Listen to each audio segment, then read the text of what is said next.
Okay, I want to test the audio. First and last. Testing. Gregg Hart.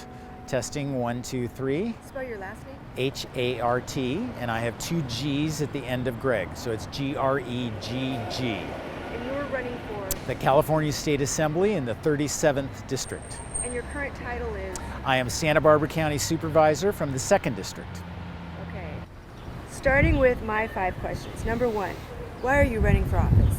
I'm running for this California State Assembly because I've been a local elected official for 30 years. I have a tremendous amount of experience on the issues that matter to the people who are living in the Central Coast. I want to take the experience and the knowledge that I've gained and the collaborative relationships and the problem-solving skills that I've developed in all these years to Sacramento to be part of the dialogue in the Capitol, because the issues that affect our local residents here in Santa Barbara County have parallels in Sacramento, and the decisions about resources and regulations and priorities are oftentimes made in the Capitol. So I want to be a voice for our residents in Sacramento.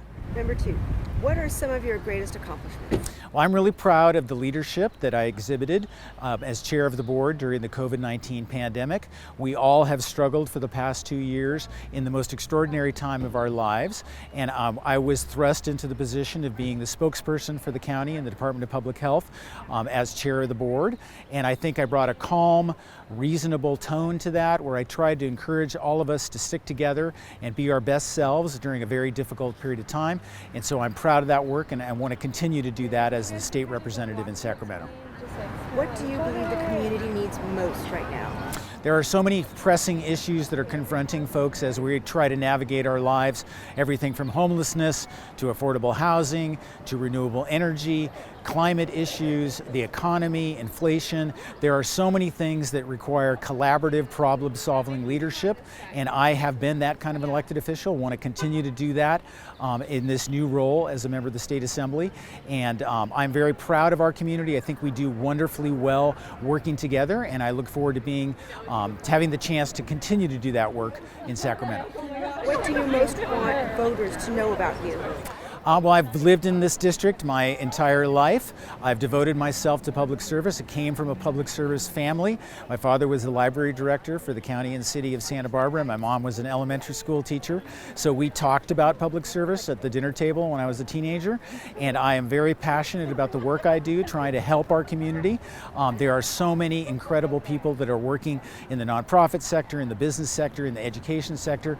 And the combined knowledge of our community together is able to solve any kind of problem, and I want to facilitate that dialogue and that discussion and be a part of making lives better for the working people in our community and our children, so that they have a life that they can look forward to as they become the leaders of our community in the next generation. And number 5, if elected, what are some of the main projects you plan to tackle?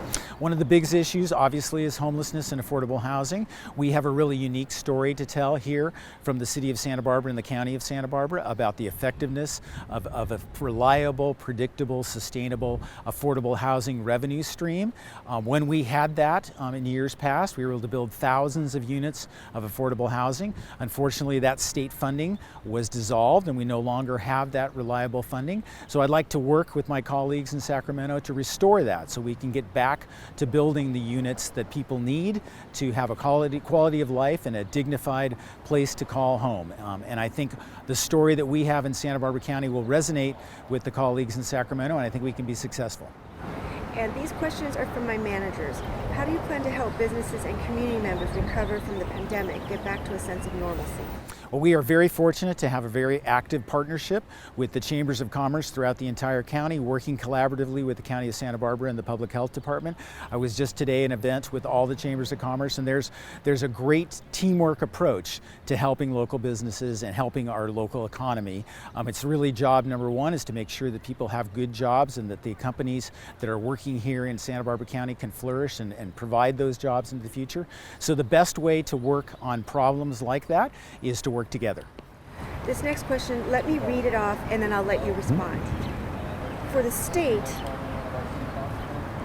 what is your response to nuclear energy, drought, oil drilling, both offshore and across the district, inflation, wildly rising home prices, homelessness? Now, I know you've responded to some of them already, and I'll let you respond to the rest. Well, I think that is a great way to frame The challenge that we have going forward as our climate is changing, we all have to be climate stewards and to do our part to protect our environment. And so there's some big choices that we have to make as a community about renewable energy and investing in clean, renewable energy. We have traditionally relied on fossil fuels that are contributing significantly to climate change and the effects on our environment and the increasing risk of wildfires and natural disasters. So as a community, I think we need to make the right choice to invest in clean, renewable energy supplies that can create good paying jobs for residents in Santa Barbara County and protecting our environment, which is really the underpinning of our local economy. So by providing smart decisions about investment in the future, sustainable decisions, we're going to create good jobs that protect the economy locally, help reduce the effects of economic disruption, potential recession that may be coming in the future, and at the same time will help us to provide the quality of life and the incomes and the nurturing economy that we need to provide affordable housing and to have people have a dignified life. So, we're all in this together. We all need to support each other and to do the best we can to help each other on a very difficult moment in history when we're all still recovering from the pandemic. But I know there's only one solution to achieving that, and that's to be kind to each other and respectful of each other and to listen to each other and to act together by taking the best ideas wherever they come and applying them to the problems that we face. And I have a final question that's not on my list, but I'm asking every candidate the same final question. Is there anything else you would like to share? Well, I'm just really proud of the opportunity to serve my community that I've lived in my whole life. I take this job very seriously. It's an incredible privilege. I'm very honored to have had this chance to serve my community, and I would just hopefully have the opportunity to continue in my service. I think there's a lot that I have to offer, and I look forward to working for all the residents of the Central Coast as your voice in Sacramento and the California State Assembly.